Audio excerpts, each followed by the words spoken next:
Come ti chiami? Carlotta. Quanti anni hai? 22. Segni particolari. Treviso in provincia di Messina. Cosa ti piace negli uomini? La forma del pisello. E poi quando fanno così, in quel modo particolare che tutte le donne conoscono. Minchia, io ballare, campeggio, tromarcia.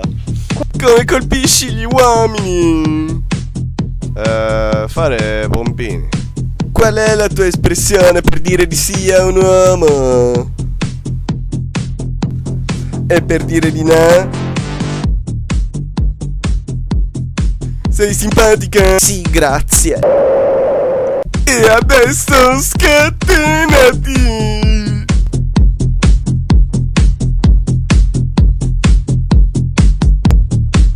Ciao.